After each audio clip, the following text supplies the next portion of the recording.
आप सभी का आज के कार्यक्रम में मैं गृह मंत्रालय की ओर से हृदय से स्वागत करता हूं।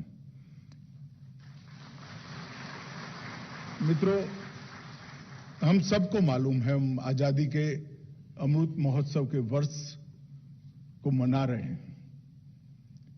अमृत महोत्सव को मनाने के लिए इस देश के प्रधानमंत्री जी ने सिर्फ इसको एक उत्सव के रूप में नहीं, आजादी का अमृत महोत्सव का एक कार्यक्रम आने वाले भारत के उज्जवल भविष्य को सुनिश्चित करने के लिए भी कैसे उपयोगी हो, ऐसे कई बिंदु अमृत महोत्सव के कार्यक्रमों के साथ जुड़े हैं। मैं अमृत महोत्सव के कार्यक्रम के उद्देश्यों और इसके बारे में जानना नहीं चाहता, परंतु एक बिंदु पर जरूर बात करना चाहता हूं। प्रधानमंत्री महोदय ने इस अमृत महोत्सव से लेकर जब भारत की आजादी की शताब्दी मनाई जाएगी, ये 25 साल के कालखंड को अमृत काल के रूप में व्याख्यायित किया है। और ये अमृत काल हर क्षेत्र के अंदर देश को दुनिया में सर्वोच्च स्थान पर पहुंचाने के लिए किस प्रकार से उपयोगी हो, इसकी दृष्टि से अनेक विध कार्यक्रम अनेक मंत्रालयों को समाहित करते हुए बनाए गए हैं। कहीं पर वित्त मंत्रालय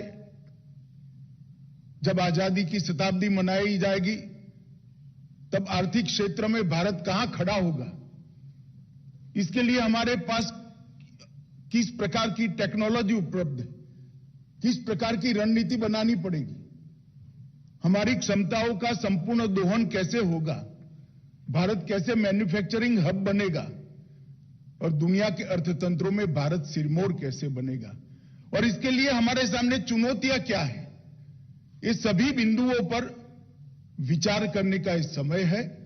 और विचार करने के बाद 25 साल का एक कार्यक्रम हर मंत्रालय बनाए, हर विभाग बनाए और 25 साल के बाद निश्चित किए हुए लक्ष्य पर संकल्प तक पहुंचने का हम रास्ता तय करें।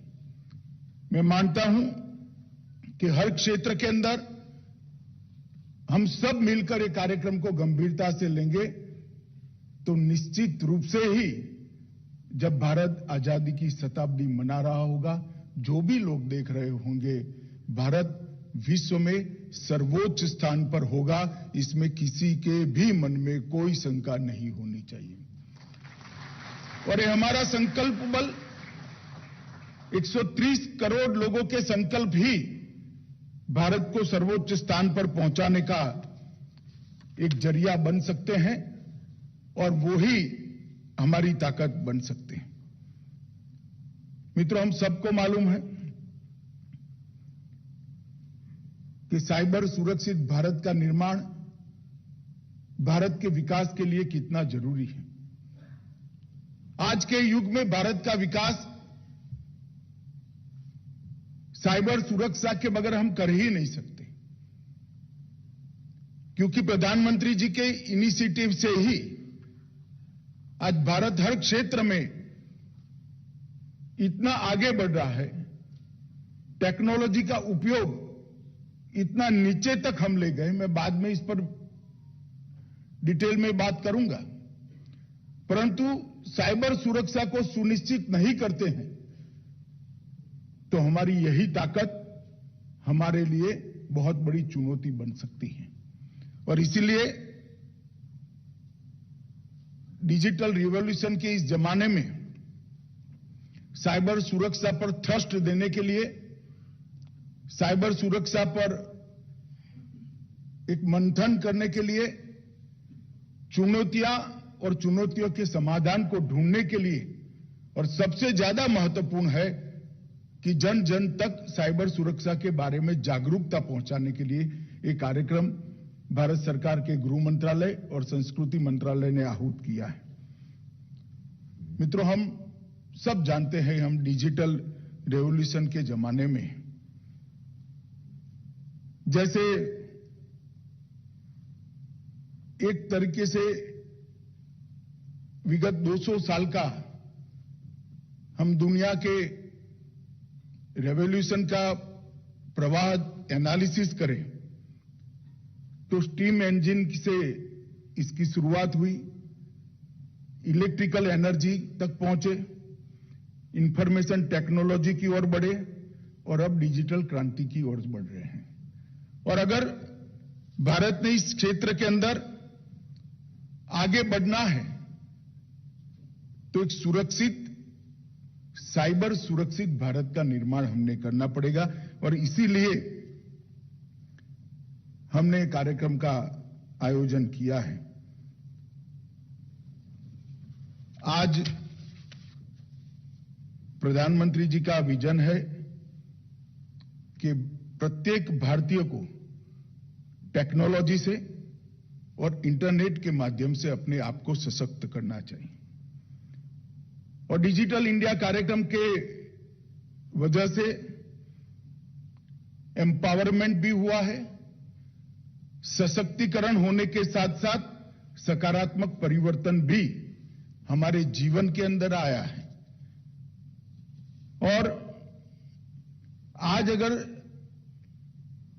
साइबर सुरक्षित भारत की कल्पना करें तो उसमें सबसे महत्वपूर्ण स्तंभ है जन जागरूकता।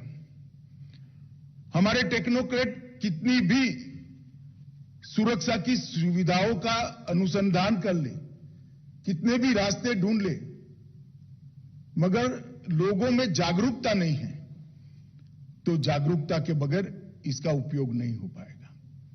और इसीलिए जन जागरूकता, जनहितकारी, टेक्नोलॉजी के चुनौतियों को जनहित में उसका समाधान ढूंढने का हमारे साइबर एक्सपर्ट्स का प्रयास और अंततोगत्वा जन कल्याण। आज 130 करोड़ भारतीयों को उनका सरकार से मिलने वाला बेनिफिट डीबीटी के माध्यम से सीधा उनके बैंक अकाउंट में पहुंच रहा है। मैं मानता हूं ये बहुत बड़ी, भारत जैसे देश में ये बहुत बड़ी क्रांति है। 2014 के पहले हम इसकी कल्पना ही नहीं कर सकते थे क्योंकि 60 करोड़ परिवार ऐसे थे, 60 करोड़ लोग ऐसे थे जिनके परिवार में बैंक अकाउंट ही नहीं था।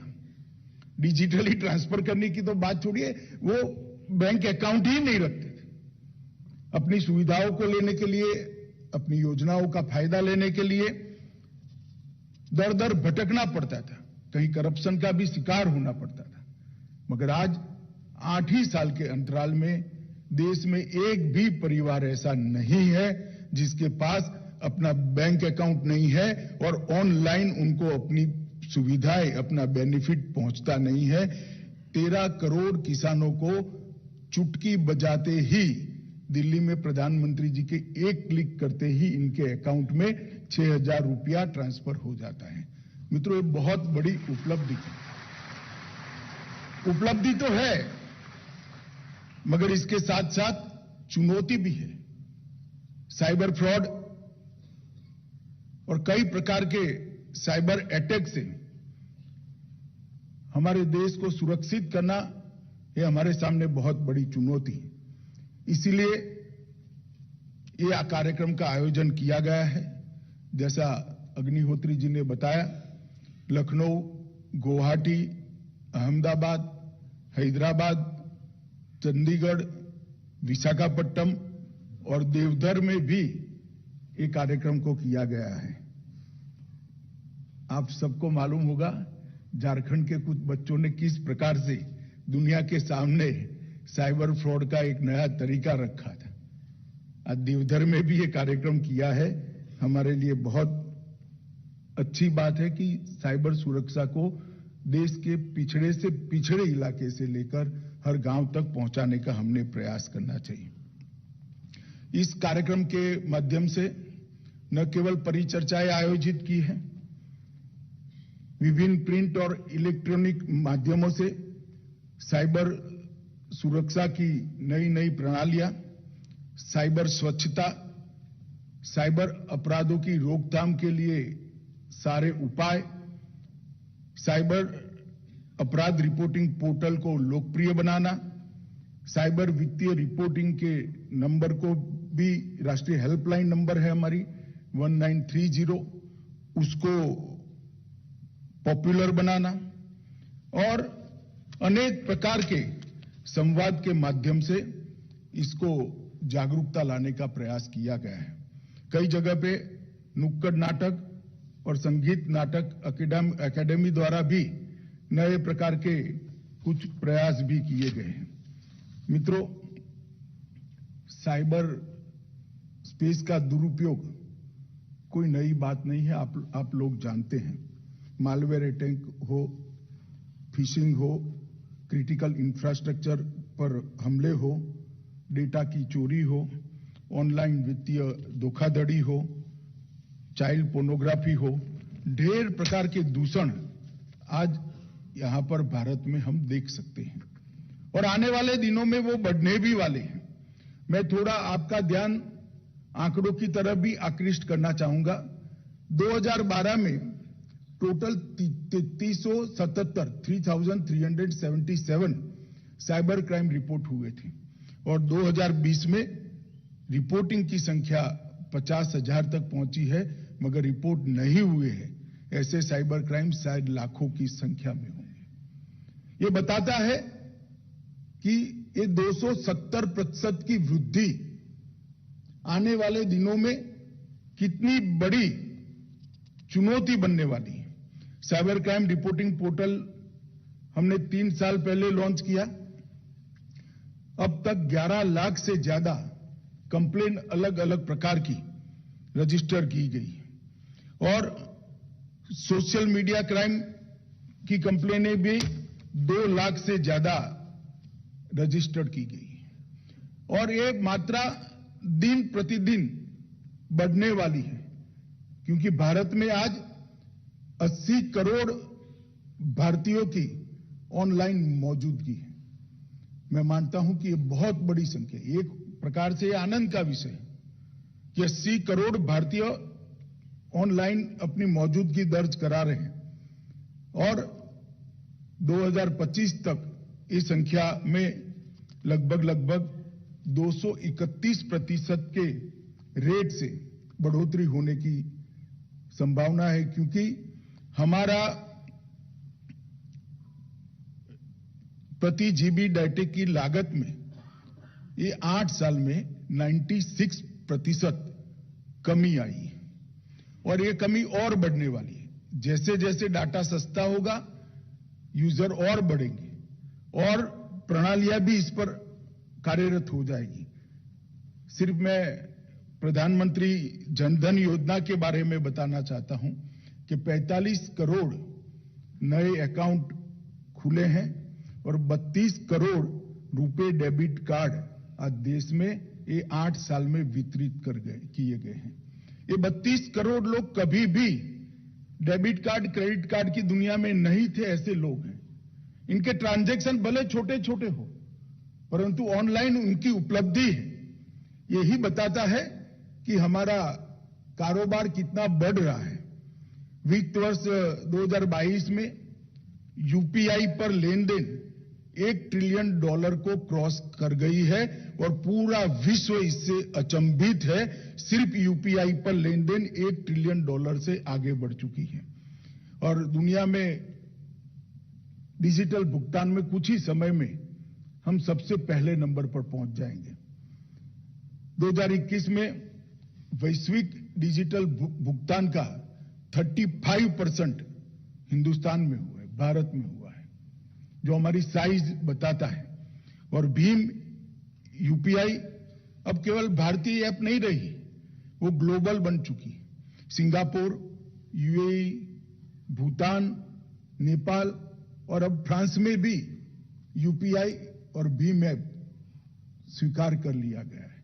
तो आने वाले दिनों में ये बहुत बड़ी चुनौती बनने वाला है। जनधन, आधार और मोबाइल,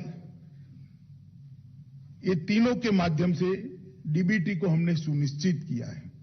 लगभग 52 मंत्रालयों की 300 से ज्यादा अधिक योजनाएं डीबीटी को कवर करती है और अब तक 7 साल में 23 लाख करोड़ की राशि छोटे छोटे हफ्ते भी सीधे बैंक अकाउंट में ट्रांसफर करने का काम नरेंद्र मोदी सरकार ने किया है।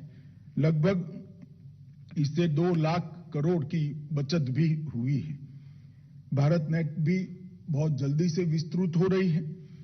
5.75 लाख किलोमीटर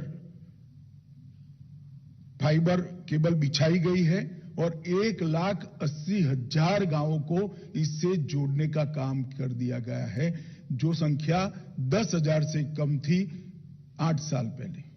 8 साल के अंदर 1,80,000 गांवों को फाइबर केबल से ग्राम पंचायतों को जोड़ने का काम कर दिया है। मैं इसलिए बता रहा हूं कि हम सबके सामने चुनौती कितनी बड़ी होने वाली है, इसका संज्ञान होना चाहिए। परंतु भारत सरकार का गृह मंत्रालय भी साइमल्टेनियसली बहुत चौकन्ने तरीके से इसकी रोकथाम के, साइबर फ्रॉड की रोकथाम के लिए भी इतना ही जागरूक है और इतना ही तेजी से आगे बढ़ रहा है। मोदी जी के नेतृत्व में जब श्री राजनाथ सिंह जी गृह मंत्री थे, तब 2017 में गृह मंत्रालय में साइबर और सूचना सुरक्षा CIS प्रभाग बनाया गया और वहां से इस साइबर सुरक्षा की दिशा में ढेर सारे कदम उठाए गए। मित्रों, अभी थोड़ा तो बताया गया, मगर रिपीटिशन हो तो भी मैं जरूर बताना चाहूंगा। I4C और CIS डिवीजन के तहत, जैसे पहले बताया, 7 स्तंभों में इसकी रोकथाम के लिए काम चल रहा है। राष्ट्रीय साइबर अपराध थ्रेट एनालिटिक्स यूनिट, राष्ट्रीय साइबर अपराध रिपोर्टिंग पोर्टल, राष्ट्रीय साइबर अपराध प्रशिक्षण केंद्र, राष्ट्रीय साइबर अपराध अनुसंधान और नवाचार केंद्र, जॉइंट साइबर क्राइम कोऑर्डिनेशन, राष्ट्रीय साइबर अपराध इकोसिस्टम प्रबंधन यूनिट और राष्ट्रीय साइबर अपराध फोरेंसिक प्रयोगशाला। और मुझे कहते हुए आनंद है कि कैपेसिटी बिल्डिंग के लिए भी I4C ने ढेर सारा काम किया है और साइट्रेन पोर्टल विकसित कर अनेक लोगों को शिक्षित प्रशिक्षित करने का भी काम हुआ है। देश भर के पुलिस के अलग अलग स्तर के ऑफिसरों को 16,000 से ज्यादा लोगों का इस पोर्टल पर से ट्रेनिंग करने का काम समाप्त हो चुका है और 6,000 लोगों को सर्टिफिकेट देने का काम भी समाप्त हो चुका है।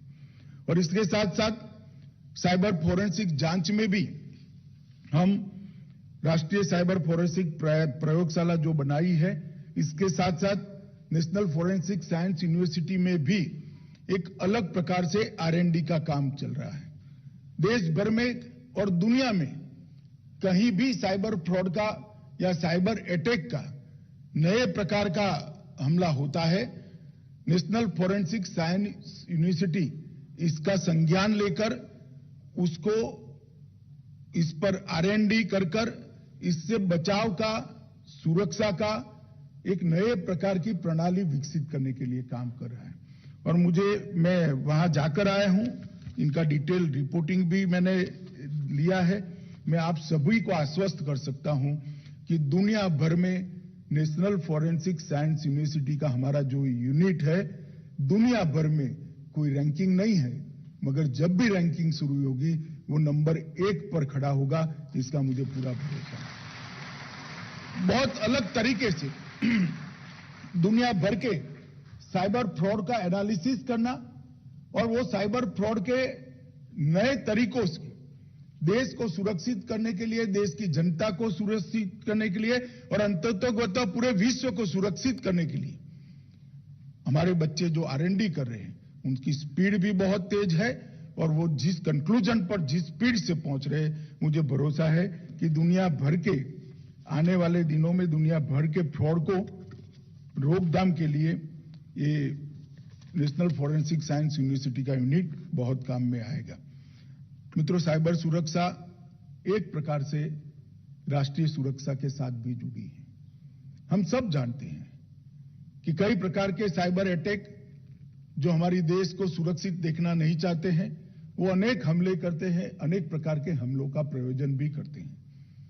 कुछ देशों ने तो इसके लिए साइबर आर्मी भी बनाई हुई है, मगर हम भी इसकी सुरक्षा के लिए मैं आपको सुनिश्चित करना चाहता हूं कि भारत सरकार का गृह मंत्रालय भी इसकी सुरक्षा के लिए बहुत चौकन्ना है और हर कदम पर हम इसकी रोकथाम करने के लिए अपने आप को अपग्रेड भी कर रहे हैं और अपने आप को इसके लिए सुनिश्चित सुरक्षा हो इसके लिए तैयार भी कर रहे हैं।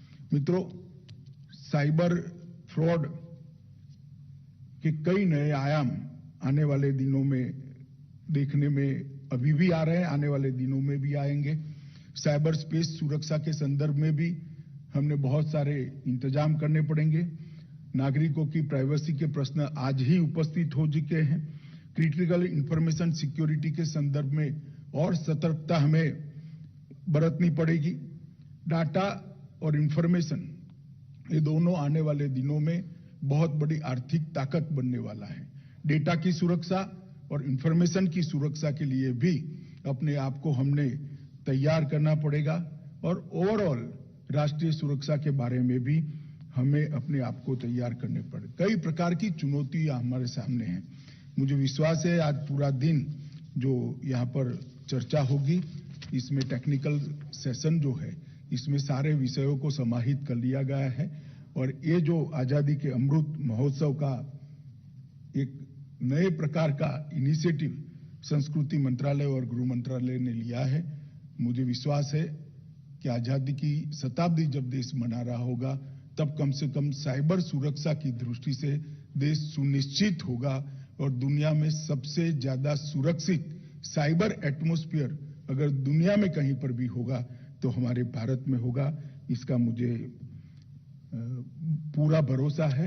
आज के दिन में संस्कृति मंत्रालय और गृह मंत्रालय के सभी लोग जो इनसे जुड़े हैं, कार्यक्रम से जुड़े हैं, वो सभी को बहुत बहुत शुभकामनाएं देता हूं और ये भी कहना चाहूंगा कि इसी वर्ष में हम संकल्प लें कि साइबर अपराध से आजादी का संकल्प लेकर जब देश शताब्दी मना रहा हो तब दुनिया में साइबर सुरक्षित भारत बनाने में हम सफल हो, यही मेरी शुभकामना है। वंदे मातरम।